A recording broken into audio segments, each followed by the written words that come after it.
comum isso. Tá? E é um dos métodos mais poderosos que tem para a maioria. Né? O cara chega lá na Índia para o mestre que é legítimo mesmo, achando que vai ter a transmissão de um conhecimento profundo, né? E quando ele diz mestre ou iluminado, é aquele que é 100% prático, é uma pessoa 100% prática. Ele é 1% teoria e filosofia, 99% ação. Então, ele pode estar do seu lado ali, você falando, e ele sem fazer nada já está agindo. Porque não está resistindo a você. Isso já é ação, gente. Ação poderosa. E aí, como os mestres eles são 100% práticos, ele está o tempo inteiro agindo e te conduzindo a agir para se libertar. Então, se ele vê que você é muito resistente, ele vai talvez propor atividades para até você ceder. E quanto mais resistente for a tua resistência, pior vai ser a atividade que ele vai propor. Que é proporcional. Tem gente que é tão resistente, tem histórias assim, que é tão resistente, tão refratária, por mais que ela queira aqui, ela quer aqui, mas aqui dentro ela está resistindo, que só carregando pedra até o topo da montanha, construir uma casa lá, vai vencer essa resistência. Tem histórias assim, né? Olha, você vai lá para a montanha, carrega essas pedras, constrói uma casa, limpa, depois volta. Acho que o Milarepa foi essa história. Né? Mas não é o ato em si, o mestre está te castigando, ele tem uma visão muito além. Ele está vendo que você vai encrenca daquela lascada, que você é uma pessoa difícil, que nem com muito sofrimento você vai soltar o que você tem que soltar. Então a única forma é te conduzir de uma forma bastante pontual a um nível de desgaste do teu ego.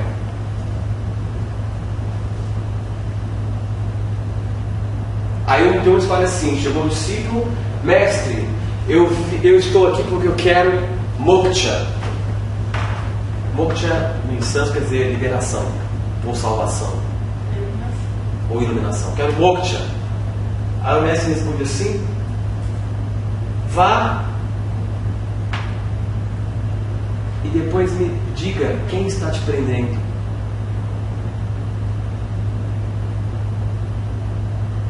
Quem está te prendendo? Você já tem essa salvação, você é livre.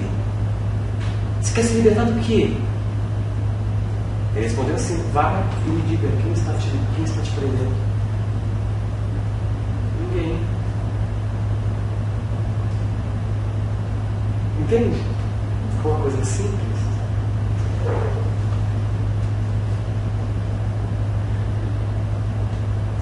Eu diria que é complicado.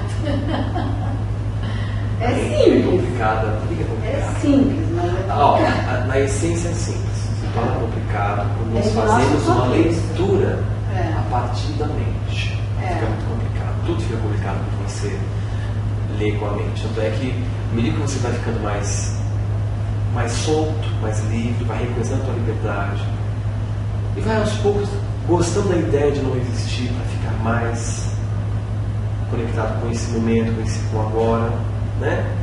Você vai notar uma coisa muito curiosa na sua vida, que os problemas vão deixar de existir.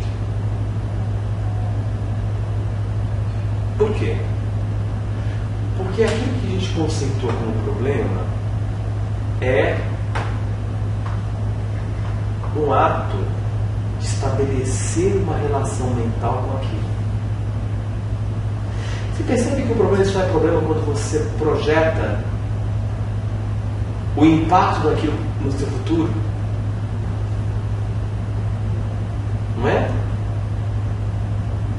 Então, quando eu digo assim, quando você estabelece uma relação mental com uma coisa lá que você vai ter que lidar, desafios existem. E é óbvio que existe porque é o caminho da transcendência. Transcender, né? Os desafios. Não é verdade? Isso é uma coisa estudada pela psicologia cognitiva, inclusive. Foi constatado em um estudo que 98% dos obstáculos da sua vida estão dentro da tua mente. Então quer dizer, acho que não há obstáculo fora. Querido, vida é um oceano dê oportunidades. Portanto, a vida não propõe um obstáculo. O que a vida propõe para você? Várias opções para ser feliz. Eu vou dizer melhor. A vida está sempre dizendo isso. Fulano, aqui, infinitas opções para você se realizar e ser feliz. Isso é vida. Um mar de oportunidade. Então quer dizer que se eu acordo agora para a vida eu vejo um obstáculo, eu vejo dificuldade, o que isso quer dizer, gente? Que eu estou muito identificado com a minha cabeça. Tira a cabeça, você chegar uma pessoa com muita presença, como o Eckhart, como o Jesus, ou qualquer um ser razoavelmente desperto, se ele ficar um minutinho perto de você sem falar nada, só uma aula dele aqui, uma coisa dele aqui, te sensibilizando, você vai sair. Ele ficou 2 minutinhos perto de você, certo? Saiu. Sabe quando você sentiu uma coisa? Que é assim, uma sensação de que tudo é mais fácil. No mínimo. Você vai sair dessa porta e vai chegar lá embaixo, vai olhar para esse mundão ali fora e vai dizer assim, nossa, eu posso muita coisa. Posso ir longe. Porque te deu um beijo do que olhar para o mundo sem a interferência desses obstáculos autocriados que fazem com que você conceba uma vida difícil e problemática, né? Ou seja, os 2% que sobram são desafios. Tem oportunidades, como os quânticos, físicos quânticos colocam, né? Um oceano de probabilidades, de oportunidades, e 2% são desafios, coisas novas. O que é desafio? É o contato com o novo. Não há desafio com o contato com o velho, já conhece. O novo traz o quê? O desafio. E o desafio é uma oportunidade para você se conhecer novas facetas de si mesmo, na experiência nova. E a gente acha que é obstáculo. O obstáculo te lê mentalmente. Então, quando a gente fala da leitura mental, que torna a vida complicada, que é até um traje falar isso, porque a vida ela é sinônimo de simplicidade, de facilidade, de abundância, de oportunidade, de riqueza. É só olhar para a natureza. Olha para a natureza, você vê a riqueza da vida, gente. Como é que todas as estruturas atingem seu potencial com elegância e com facilidade, hein? Desde uma semente, dentro de uma sequoia, até aquele passarinho que pula do ninho e voa, está uma ave majestosa. Não há esforço algum, porque não há a noção de obstáculo no animal. Ele é o que ele está rendido à sua natureza. Você não vê nenhum tigre querendo ser elefante, nenhuma rosa querendo ser margarida, deprimida porque ela poderia ser mais amarela e ela é branca. Imagina um tigre, né, lá deprimido porque ele não consegue voar. Ele queria voar, ele queria ser um pássaro. Está lá mal. Isso é só no bicho humano. Só no animal humano que existem essas bobagens. Né? O conflito de a não aceitação de si mesmo. A gente não se aceita ainda legal, gente. A gente ainda tem encrenca com a nossa aparência. Ainda a gente tem essa encrenca. A gente não transa legal a nossa aparência ainda. Né? Então a gente problematiza tudo, até a nossa aparência a gente problematiza. Nós somos um produto da natureza que é perfeita, que é fantástica, né? A gente reclama. Muito bem. Então, veja, quando a gente fala de problema, de dificuldade, é o ato de você trazer o desafio que está lá para dentro de você. Aí vira uma coisa horrível. Quando você então é capaz de lidar com a situação, ela lá e você aqui, ok, vou ter que lidar com isso. Ao invés de fugir, como eu fazia, igual criança, esconder para não lidar, vou lidar. Está lá, tem que lidar, o universo apresentou aquilo, eu fico assim. mas a vista grossa. E o caos só aumentando, porque a inconsciência aumenta caos. Se aquilo é ruim, é produto do caos. Se eu não quero enxergar aquilo que é presente, eu estou aumentando o grau de caoticidade daquilo. Eu só fico só me esquivando. Não quero dar. E a causa aumentando. Ó. Né? Porque eu estou resistindo. Ó. Olha a dinâmica dentro do ego e dentro da consciência operando. Né? E aí quando eu vou lidar com aquilo já está dentro de mim, que eu estou identificado com aquilo. Já está com excesso de alegoria psicológica. Aquilo que era apenas um fato se transforma numa novela com um fim trágico. É aquela velha história que eu dou, né?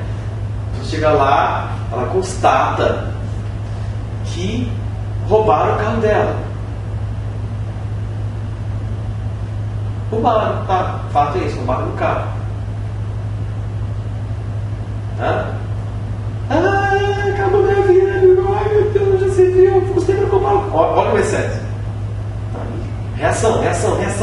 Reação alimenta inconsciência que alimenta a reação. Tá? Vai mudar alguma coisa? Vai trazer teu carro de volta? Né? É totalmente contraproducente, certo? Só faz você desgastar energia. Então ela. Por quê? Já está dentro dela. E ela não compôs uma história trágica. Roubaram meu carro, o que vai ser de mim? Como é que eu vou trabalhar amanhã? A pé? Vou ter que pegar ônibus? Olha, eu andar de ônibus, ter que pegar metrô para todo mundo, né? Então ela descreve uma cena dela horrorosa, né? E não é nada daquilo. Fato é, teu carro foi roubado.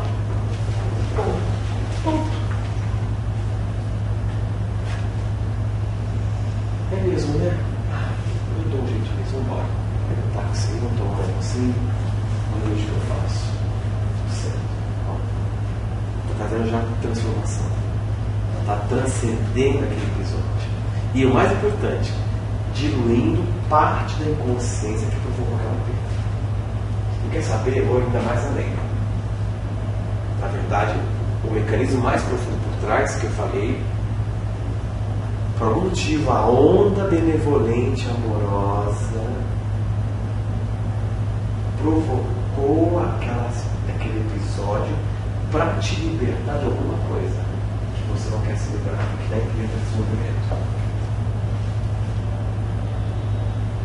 Mas tinha que ser logo o carro para você? Tinha, podia ser só um grampo de cabelo.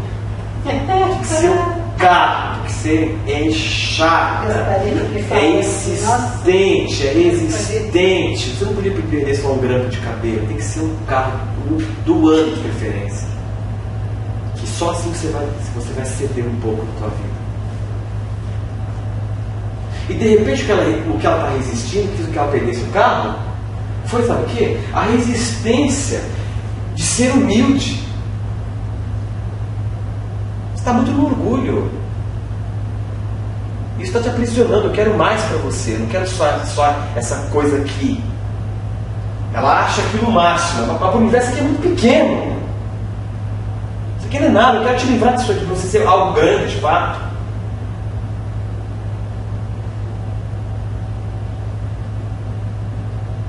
Tem uma frase que diz que é só você reconhecendo o prazer de ser pequeno que você vai descobrir a tua grandeza.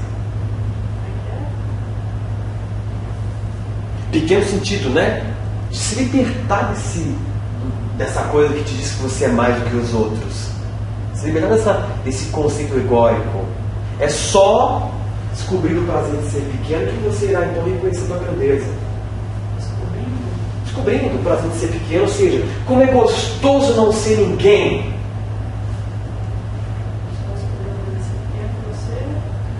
Reconhecerá a tua grandeza. Vocês entenderam o contexto? Como é gostoso não ser ninguém. Como é prazeroso não ser nada. E como é libertador, porque só você descobrir que é a experiência de não ser nada que você então descobre a tua liberdade. Concorda? Se eu não sou nada para você, eu estou livre. A liberdade. Então tinha que ser aquele carro para ela. Não podia ser um passador de cabelo. Por quê? Porque ela está num momento evolutivo que a virtude da humildade para ela vai ser essencial para ela progredir. Veja, não é aquela humildade besta de andar maltrapilho, né? Para baixo, submetido. Não é essa humildade. A humildade é a capacidade de você viver no real. Assumir quem você é, sem máscara, e olhar com realidade para tudo. Se eu olho com realidade para tudo, não vou ter nenhum problema de entrar no metrô. Pegar o metrô, já tem que ir se eu não tiver carro. Eu não sou mais que essas pessoas. E nem menos. O pessoal é o que é. Que mimo é esse? Hã? Isso é espiritualidade, gente. Você está preparado para qualquer coisa.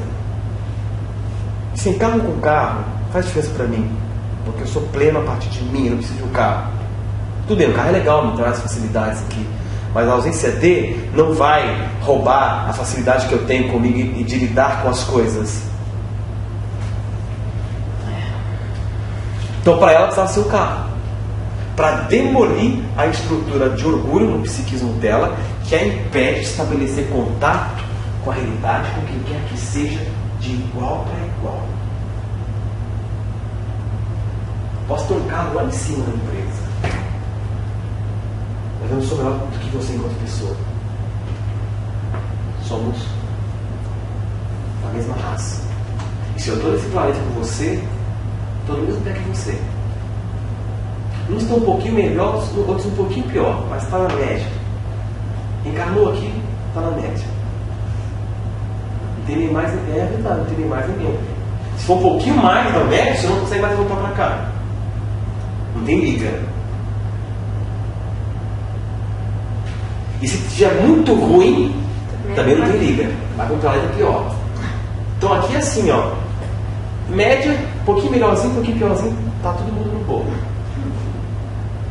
Por isso que esses mestres são maravilhosos. Que quando o cara te olha com esse olhar, sem preconceito, sem defasagem, ele te olha com um olhar real, que é um olhar de bondade, acabou. Já ela tinha que perder o carro. Eu já havia há muito tempo o universo facilitando as coisas, ela ia insistindo em ir para o caminho mais difícil. Agora não tem como, porque a tua humildade precisa se manifestar agora para você chegar naquele ponto que eu quero que você chegue. Então nós vamos ter que. A onda benevolente amorosa vai criar a perda. Você perde o carro, mas ganha o teu espírito de volta. Bacana, hein? Você ainda está no lucro. Você está no lucro. Eu posso perder tudo, mas se isso me levar a ganhar o espírito, eu ainda estou no lucro. Eu não perdi nada, só ganhei. Olha como isso muda a nossa ótica, hein, gente? Das coisas. Mas ainda assim, a pessoa não se conscientizar de que valeu essa experiência. Valeu porque tem gente porque... que passa por cada coisa e continua... Sabe o que acontece? É interessante, porque mesmo que a pessoa não muda, aquilo sensibiliza. Na próxima experiência de impacto, ela vai estar mais receptiva a... Já houve um baque inicial, sensibilizou. Sensibilizou. Não é assim? Estou com o músculo dolorido. Não estou? Qualquer toque ali vai fazer doer mais. Posso dar o toque que não doía, mas no músculo dolorido dói. Estou me sensibilizando. O universo está me levando a restaurar a sensibilidade na marra. É como o Eckhart coloca, que muitas vezes o caminho da cruz, ele é ainda um caminho que nós não podemos desqualificar, porque ele ainda é muito eficiente. O caminho da cruz é o caminho em que você usa o sofrimento como portal para a libertação. Não que o sofrimento vai te provocar a libertação, mas no momento que você se rende a ele. Ele coloca que o caminho da cruz é você entrar,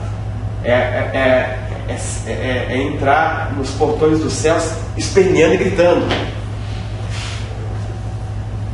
Ele coloca dessa forma. O caminho da cruz é isso, é você ser levado a entrar no reino dos céus esperneando, gritando, não quero. Vai chegar, nossa, não sabia que era maravilhoso assim. É muito eficiente esse caminho. Quer ver uma coisa interessante? Eu não sei te dizer se a sua postura hoje está exigindo o caminho da cruz. Espero que não, porque não é necessário o caminho da cruz. Pode vir a ser necessário, né? O que importa é ir pelo caminho mais inteligente, que é o caminho de menor esforço. Na natureza, tudo segue o caminho de mínimo esforço. Né? Eu, na minha formação em biologia, eu vejo isso muito. É impressionante como na natureza há dois princípios básicos, gente. A tendência é sempre pelo caminho de mínimo esforço e a economia máxima de energia. Na natureza não se gasta energia à toa. Até os animais, todos os mecanismos de defesa do animal que ele desenvolve ao longo de milhares de anos de evolução, está em jogo o poder de economizar energia. Um guepardo, quando ele está vendo uma presa, ele calcula se vai valer a pena o gasto de energia que ele vai ter para capturar aquilo. Se o gasto de energia for maior, ele não vai. É impressionante, tudo funciona no mínimo esforço e na preservação da energia. Quanto mais você vai despertando a consciência, menos você gasta energia, mais efetivo você se torna.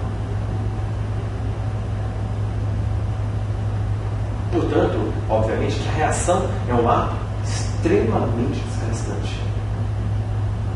Existir alguma coisa, só nossa mente não se desgasta, né, gente? Ficar aí, manter aquele esforço, dizendo, eu nunca vou te perdoar. Olha a mente que você está gastando, como é duro sustentar essa resistência, né? Até chega um ponto que o universo ele atua, óbvio, né? Então ele vai quebrar a tua resistência, que ele não quer que você gaste, você perca energia, ele vai se minando. Então vem uma doencinha básica, instala e vence a resistência da tua mente. Não tem nem mais força para levantar, não tem nem mais força para pensar. Que bênção não ter força para pensar. A doença se torna um bálsamo. Está lá acabado, você não tem mais força para gerar ruído mental. Só o silêncio ali te acompanhando. Né? É uma bênção para muitas pessoas, é uma bênção. Pode ser um martírio para o corpo, mas para o ser é uma bênção porque não há força para sustentar a mente. O ego também não tem mais força para se apresentar. Aquilo que era mais importante para a vaidade, hoje você acorda descabelada na frente de quem quer que seja, para poder chegar até o parapeito da janela e ver o dia nascer. Toda descabelada, não importa mais. Agora você está tendo contato com a vida e contato com a realidade. Que bonito. Como é bom ter um momento de ausência de ilusão, né? Não importa mais o outro, se importa só eu sentir que eu estou respirando. É lindo, gente, isso. E o mais bonito vai ser que essa pessoa, toda nessa situação horrorosa, ela vai lá descobrir que estava despontando nela o sol da consciência. E a descoberta da riqueza interior que ela sempre teve. O Eckhart ele começa o Limpo Poder agora contando uma história muito interessante de um cidadão que estava passando num lugar e havia um mendigo sentado sobre um baú, mendigando pedindo esmola. Uma vez chegou uma pessoa e parou, que já estava ali há muito tempo. Vem cá, você nunca quis ver o que estava dentro desse baú? Não tem nada não. Estou sentado nele há muito tempo. Mas tem certeza que você nunca teve curiosidade de olhar o que está aí dentro? Não, estou acostumado. Mas, por favor, faça questão, olhe o que está aí dentro desse baú. Então o mendigo, com muito esforço, contra a sua vontade, resolve sair, se levantar e abrir o baú. Quando ele abre o baú, existia um tesouro, uma riqueza digna de se tornar um rei. Aí o Eckhart fala: eu sou aquele que não tenho nada para te dar e apenas quer que você olhe para dentro. Descubra a riqueza que é. Aqueles que ainda não descobriram essa riqueza interior são mendigos espirituais, mesmo portando uma riqueza material externa. São verdadeiros mendigos. Porque tem tudo, mas não consegue sentir a vida, nem a si mesmo. Tá? Vamos parar para intervalo? Aí, só uma notícia, a Sueli me falou agora há pouco, e ela colocou o seguinte: realmente, hoje é dia do acerto, tá, gente? A gente está entrando na quinta aula, que seria a primeira aula do segundo módulo. Aí, tá lá na secretaria para. E outra coisa, que eu não posso, senão eu vou esquecer no final da aula. Eu vou programar 2 cursos interessantes, porque me pediram muito esses cursos. Um é um curso que chama-se Manifestação Quântica, Criando uma Nova Realidade. É um curso que vai explicar como funciona o processo de criação de realidade. Né? Depois desse? Não, esse aqui vai ser em paralelo, mas vai ser a parte. É bem provável que eu marque, eu sei que é um dia, talvez não seja tão bom para todo mundo, mas para a Mori está pedindo, é bem provável que eu marque no domingo. Esse é um curso. E sempre deu muito certo, os cursos que deu no domingo sempre teve um público bem interessante. E o outro que é o dia inteiro, é um curso, é um dia só. E o outro que eu quero dar já há um tempo, que agora vai dar para marcar, é um curso sobre Jesus. É um curso baseado nos registros históricos, registro histórico, né, que se tem sobre Jesus, toda a relação espiritual por trás da passagem desse ser no planeta, né? Mas aí eu vou marcar a partir de maio, né, que semana que vem já tem feriado, então só para maio. Mas aí eu vou avisá-los que tiver interesse, vai ser bem interessante. Tá bom?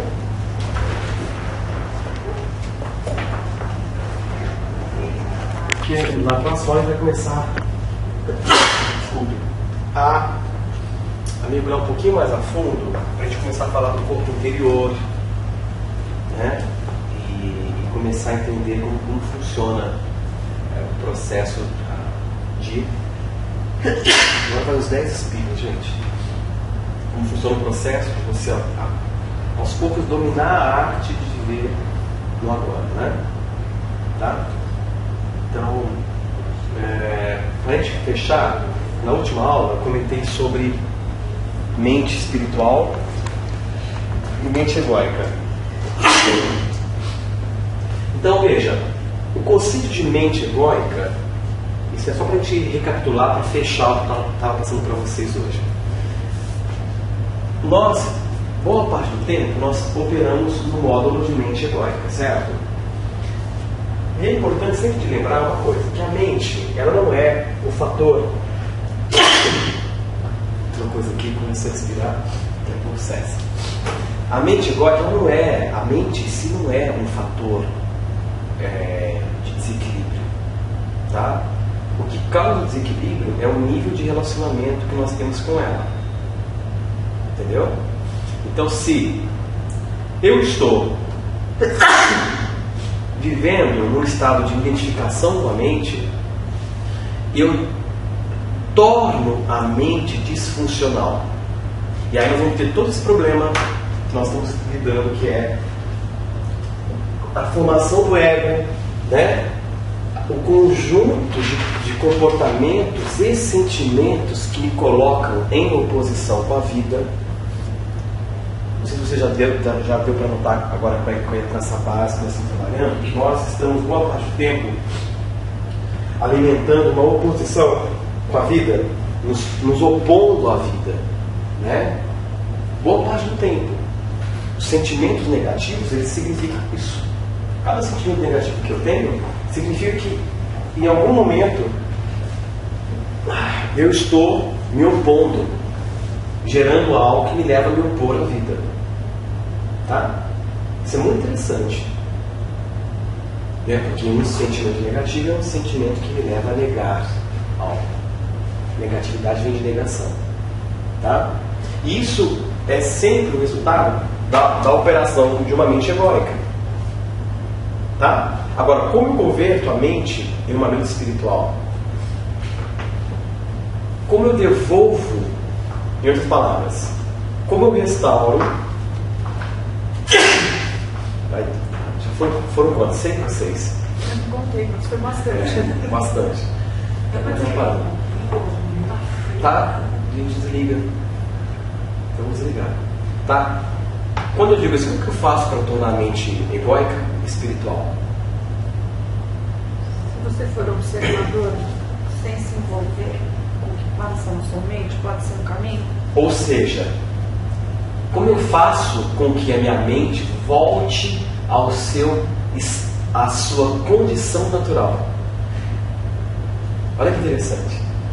Então quer dizer que a minha mente não está numa condição natural? Não. Por quê? Porque é a forma como eu me relaciono com ela que a torna disfuncional ou egóica. Então tudo se baseia na relação que eu estabeleço com a minha mente. É isso que vai tornar a mente egóica ou espiritual. Se eu deixar a mente, ela volta à sua condição natural. Ou seja, ela passa a funcionar num módulo espiritual. O que quer dizer isso? Uma parte mais poderosa em mim articula a estrutura mental para afetar a minha existência. Então, quando eu falo deixar a mente, é simplesmente mudar a relação que eu tenho com ela. Em última instância, romper a minha identidade com ela. Esse é o ponto. Então, o ser iluminado, ele tem uma atividade mental totalmente espiritual. Então, mas romper a identidade é quando você passa de agente a observador. Exatamente. Por isso que aí a meditação é muito importante, tanto a passiva quanto a ativa. Por quê? Porque na meditação, ou na meditação ativa que eu falo, se permitir executar os atos com mais presença. Observar o ato em si. Quando eu observo o ato em si, chega um momento em que eu acesso um ponto em que eu me desidentifico do ato. Meditação interna, a mesma coisa. Eu vou observando a minha respiração, eu vou sentindo a respiração, chega um ponto que eu perco a identificação com a própria respiração. Eu sou aquele que está além da respiração. Ou eu acompanho a minha respiração, mas chega um ponto em que eu deixo que os pensamentos aconteçam sem resistência alguma. Eu não oponho resistência ao fluxo mental caótico. Eu deixo que ele aconteça, eu apenas observo.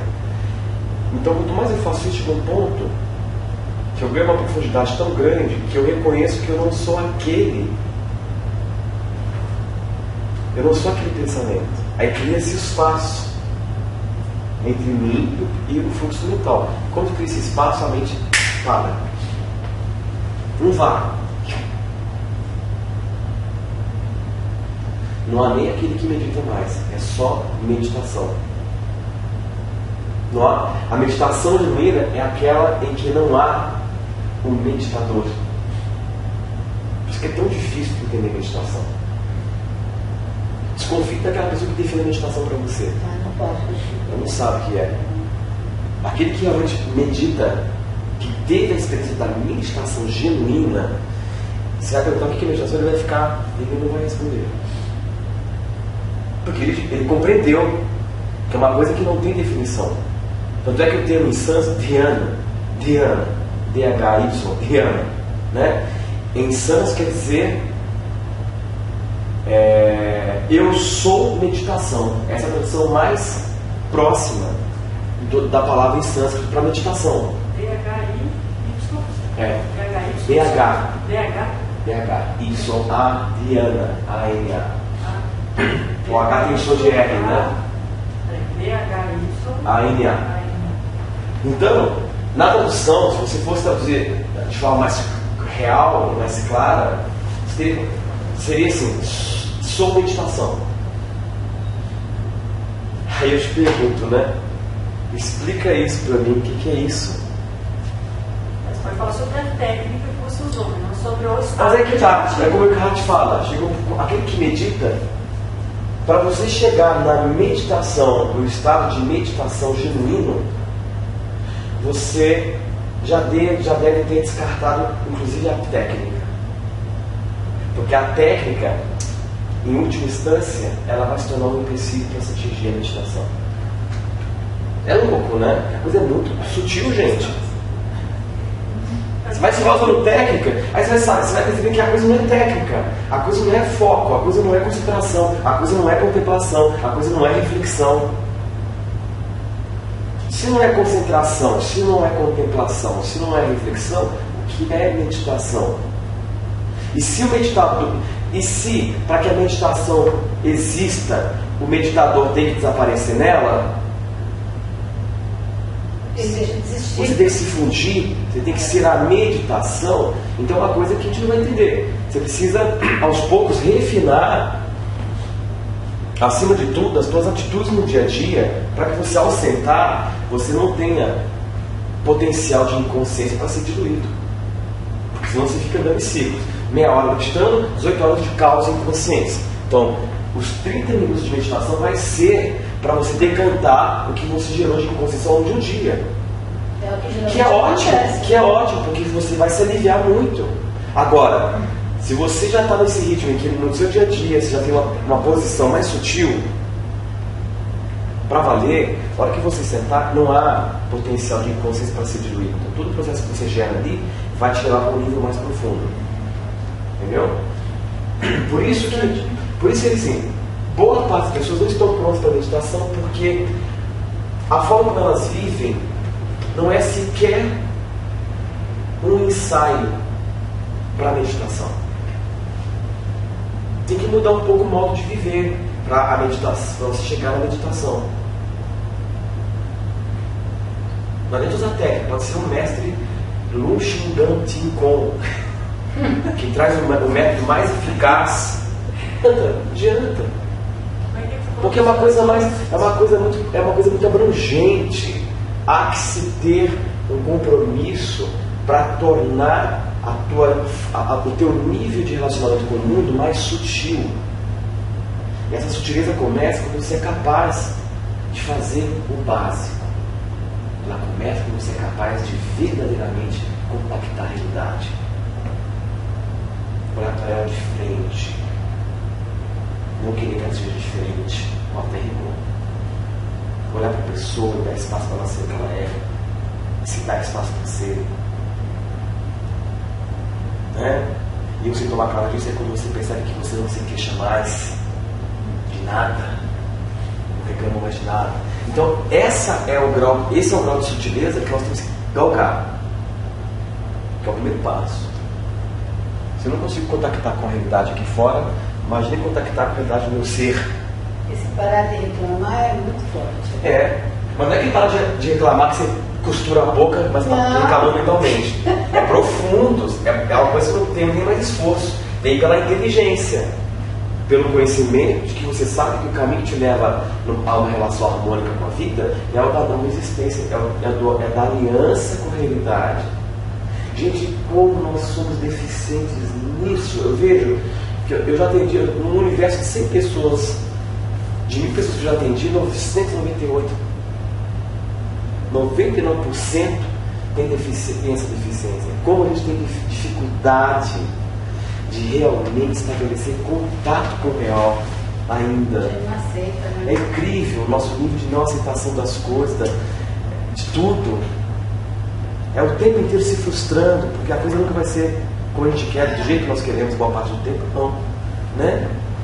E aí, quando você começa a entrar nesse processo, que é uma mudança sutil, na forma de se relacionar com o mundo, é muito sutil, ninguém precisa ficar sabendo. É uma mudança de ênfase interna. Você cede, você está rendido aqui dentro, né? No sim ou no não você está rendido. Olha, é não, ok. É sim, beleza. Tá? Ganhei, legal. Perdi, ok. Essa é a dança da forma. No mundo da forma, nada pode persistir eternamente, porque a essência da forma é a transitoriedade. Então é um ato insano você tentar se apegar numa coisa que tem como essência a transitoriedade. Os tibetanos trabalham muito a meditação da transitoriedade. Eles dedicam lá 2 semanas, meses, às vezes 6 meses, confeccionando uma mandala com areia colorida, com detalhes maravilhosos, para depois eles presenciarem o quão efêmero é aquilo na brisa de um vento.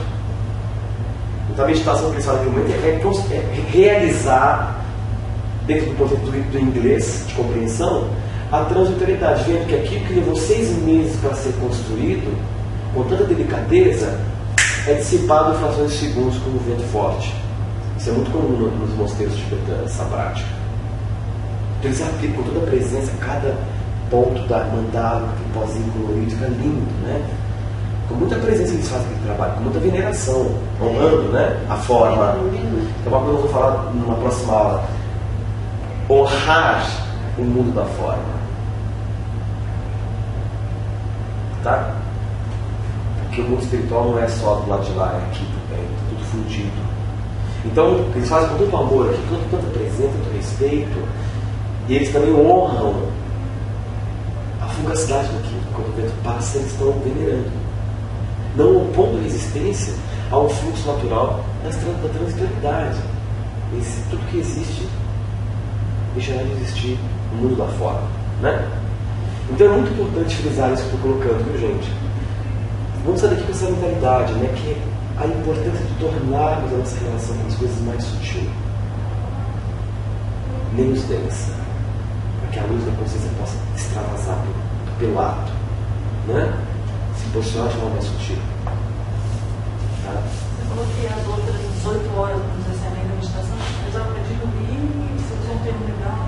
Para decantar toda a inconsciência que você gerou ao longo de 18 horas de ausência no seu dia a dia. Lembra do desequilíbrio? Estou aqui no plano pagando conta, mas na consciência já estou lá na escola do meu filho. Estou na escola do meu filho, já estou lá no almoço na minha casa. Estou no almoço na minha casa, já estou lá no compromisso que eu vou ter à tarde. Então a gente vai alimentando um desequilíbrio muito grande. Então esse estado de desequilíbrio de descompensação é que aumenta a inconsciência. Então quando eu paro para meditar meia hora, ela vai drenar essas 8 horas que eu alimentei essa inconsciência. Mas ela vai ser suficiente para isso só. Então, se eu já chego vazio e sento, porque eu passei boa parte do tempo sem resistir. Isso é um segredo. Que a loucura mental, ela só acontece, a estática mental, ela está sendo alimentada, porque a gente passa boa parte do tempo resistindo. Então o pensamento ele recorre de forma condicionada, porque ele é o reflexo de alguma coisa que eu não aceitei muito bem. Não é isso? O cara me xingou no trânsito, eu não aceito, né? Tá 2 horas depois, o cara ainda está te xingando de você, porque você ainda não se rendeu aqui. Então veja o quanto nós somos ainda resistentes. Porque se eu estou para sentar e a mente está com muito ruído, significa que naquele dia eu resisti muito. Se eu começo aos poucos, gradualmente, perder essa resistência, naturalmente sua mente vai ficando mais silenciosa. Eu falo isso por mim. Eu tinha uma redução muito brusca, muito grande do ruído da minha mente. Isso, e aumenta esse silêncio, por incrível que pareça, quando eu estou dando aula. Cai muito, é impressionante. É como se eu usasse só uma parcela para formular a ideia, para verbalizar. Boa parte da silêncio. E não tem nenhum esforço para eu ficar presente. Eu estou muito presente aqui agora. Tá? Com muita consciência aqui agora. Sem esforço algum. Porque tem a não resistência, né? Que é um processo de relaxamento. Resistir o ato de relaxar. Então é muito mais confortável, muito mais agradável, muito mais fácil você se posicionar espiritualmente, porque tua essência é espiritual. O difícil é você tentar forçar a tua barra para ser um ser social, normatizado, adequado, formatado, condicionado. Isso é muito difícil de se fazer. Você gasta uma energia lascada para fazer isso. Isso é verdade. Não é fácil ser normal, gente. É mais Não, fácil eu ser... me sempre dizer, pelo amor de Deus, não seja normal.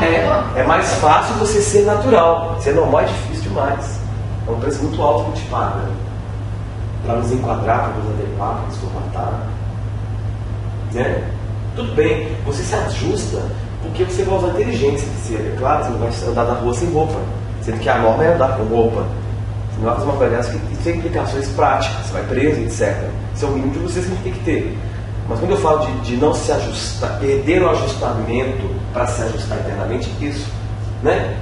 Eu posso estar ajustado ao mundo, às regras, mas aqui dentro eu estou completamente livre. Eu não estou ajustado ao mundo. Eu estou em ajustamento com a vida, que é a minha dimensão. Eu não posso me ajustar ao mundo à custa do meu desajuste com a vida. E para eu manter o meu ajuste com a vida, eu não posso me ajustar ao mundo internamente. Não posso. Eu tenho que ficar sem estrutura nenhuma aqui dentro. Eu não posso me estruturar muito aqui dentro. Me normatizar demais. A gente sabe que a normose gera doença. Você está careca de ver isso. Então, né? A normose gera doença. O maior fator de doença humana é a normose, a normatização. Então é uma arte. Como diz os sufis, né? Seja do mundo, mas esteja no mundo, mas não seja do mundo. Você está ali operando adaptadamente ao contexto, mas aqui dentro você está na dimensão da vida, na tua natureza, no teu espírito, completamente sem formato. Por isso que você é genial na tua vida prática. Né? A genialidade ela vem desse processo. Eu não me normativo internamente. Eu deixo a minha expressão aqui dentro sem forma. Porque a minha natureza não tem forma. Então eu sou louquésimo aqui dentro. Em termos de criatividade, de percepção, de poder de pensar. Porque eu não estou ajustado. Estou livre. Você concorda? Dançar. Quando eu falo dançar, implica liberdade de movimento. Tá? Ó, dança. Que dança está falando? Tango. Estrutura, padrão, normas de como se mover, entendeu? Então já tem uma limitação. Dança é uma coisa já formatada. Dançar. Infinitas possibilidades.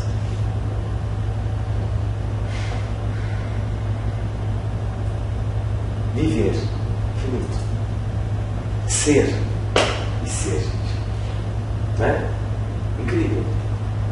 Então eu queria terminar essa aula passando um trecho bem curto do vídeo que eu sugeri no Edercast, que é muito bacana para a gente sair daqui um pouco com a presença dele, né? E saio daqui hoje com essa ideia, né? Do compromisso de tornar a tua relação com o mundo mais sutil. As mínimas coisas, gente. Se 18 milhões de pessoas não dá espaço e é incapaz de parar o carro para você sair com o teu carro da garagem, elas estão tão corridas, né, que elas não podem parar para você. Para você sair e ir para o teu lugar. Elas estão muito agitadas. Seja aquele que para. Seja sempre o desvio na curva. Entendeu? Eu falei do carro, eu vejo muito isso no trânsito, né? Tu não tem enlouquecido, que alguém pessoa quer passar, ela quer saber onde está o lugar que ela estacionou, e ninguém permite. É uma coisa tão assim, grosseira. E tá a pessoa de terno, de gravata, uma mulher bem vestida com perfume francês, é um macaco de terno. É um bicho perfumado. Porque não tem expressão do espírito ali. Né? Que custa, né? Vai sair. Eu adoraria que fizesse isso comigo. Então, bacana. Isso aqui não dá espaço, né? Deixa eu ser a diferença nesse instante. Deixa o povo lá atrás da buzinar, mas eu vou devolver essa elegância. Ok.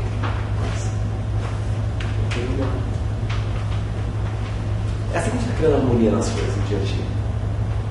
E de repente você, por ter feito isso, ter se tornado uma portinha para uma coisa mais sutil passar, vai ser aquele que vai se livrar de uma partida no engavetamento. A energia é outra, né? Não vai ter sinergia com esse tipo de energia agressiva, de agitação. Mas por que ela não bateu? Que coisa, né? Todo mundo agitado, ela falou que só não bateu. Mas vai ver a tua postura. Como é que tudo coopera a teu favor? Até os carros, até o trânsito coopera. Né? E é uma coisa fantástica.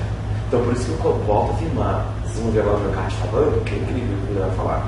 Aprenda, né, a trazer o contexto da espiritualidade para a vida prática. Não deixe ela só encerrada em 4 paredes, uma aula. Que é essa espiritualidade pobre. Dê asas para a espiritualidade alcançar espaço cada vez maior na sua vida. Né? Quando alguém fomentar uma coisa negativa, um comentário negativo, seja aquele em que o impulso egóico da crítica morre. Não repasse.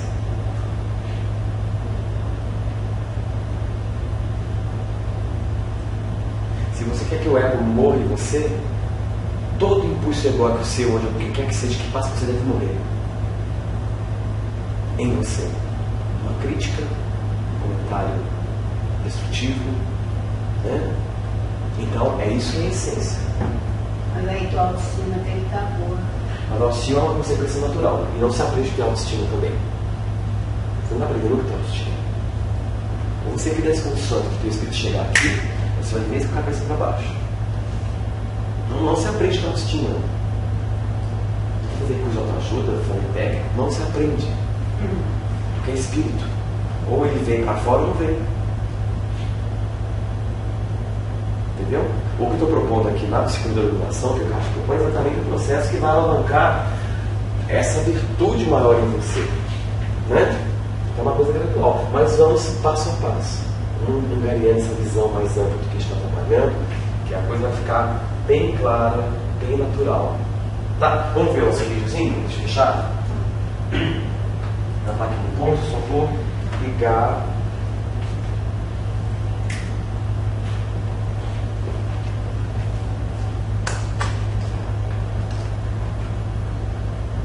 Só ligar.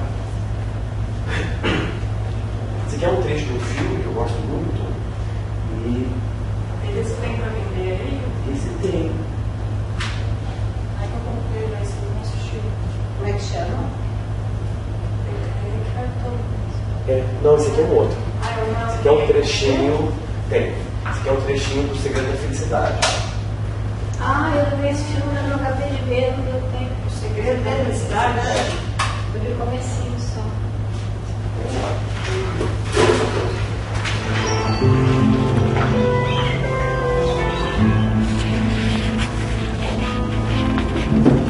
When I had been in my darkest moment, I happened to read The Power of Now.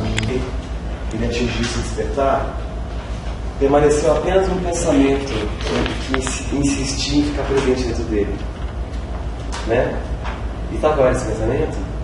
Quando ele já estava no banco da praça, ele ficou 2 anos sentado na praça. Né? E aí, foi um pensamento que pensou tipo, mais um dia, depois cedeu e parou tudo. Né?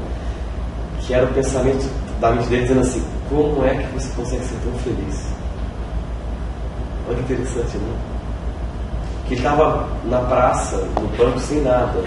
Ele comia uma refeição por dia, se ele tivesse sorte, como ele disse, né? E vivia em estado de plena felicidade. Sem ter que adicionar nada ao momento, como ele mesmo disse. Né? Aí depois que ele teve esse último pensamento, ele riu para esse pensamento. Aí a gente nunca mais voltou com aquele ruído que tinha, né? Tudo bem, gente. Hoje é só. É isso. Daqui a 2